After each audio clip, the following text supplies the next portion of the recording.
time. Well, I did. I tried to film it yesterday. I'm late to a lot of things. You know what? I'm not sorry.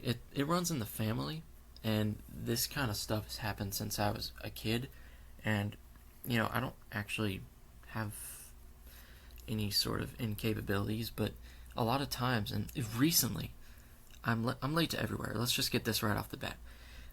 School, church, anything in my childhood, I don't have much memory of, but I just remember being late a lot of times, especially when it came to my sisters. My sisters are also very late. My dad tends to be late. My mom, I don't know. And my dad's the one that hates it, but on the contrary, I really don't mind it. And when it comes to schoolwork, which is a whole nother deal, but kind of is similar, in which I don't really care about due dates. I've probably talked about this before. I know I've talked about this before, but it really does not bother me if something is due on like September 29th and I finish it on October 2nd or something. What are they going to do? And all the time there's usually late credit. Like a lot. I don't think I've ever... Anyway, I know it's not a good habit, but I just think due dates are kind of pointless. And I like non-due date, maybe asynchronous. That's not the word. Whatever. You get what I'm saying, though? I never really take due dates or anything like that seriously. Deadlines, it doesn't bother me. And look where I am. I'm going to graduate early this year in December. And so, if I'm saying that, just anything's possible. But back to other sort of late charades.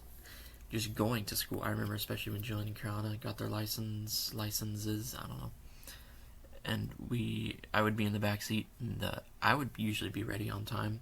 Half the times in the morning, I'm not a morning person. That's another thing that cuts into this reasoning. But Jillian and Carolina, I'm seeing it now. Oh my god, I'm getting images right now. I would be in the back seat with the exhaust pumping in the back, having to inhale that. I've gotten used to that smell, just like chlorine. But I would be in the back, and I would like watch both my sisters frantically come out of the cars after me, like, "Come on, Jane, come on, Carolina, drive me." And it would be that way at down here too, at Montessori. But I'm very late to a lot of things. I'm fashionably late, and it runs in the family. I swear. It's actually desensitizing. Probably like everywhere we go now, like school now. I've established a time where I get there either right on time or right late.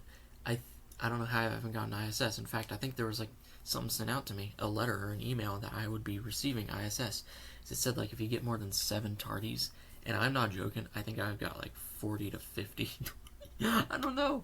I'm a very good kid. It's just I feel like tardies and being late to anywhere in general shouldn't be at least the only thing that kind of depicts your decorum and your footprint of things. I know it's social decorum, but I couldn't care less. I'm sorry. I'll say that. I'm saying it. But, I would establish actual, like, I'm sorry. I can't take it. I'm fashionably late, and speaking of fashion, we did my senior portraits yesterday, and that I actually was not late to. In fact, we were early, and it felt like a fever dream.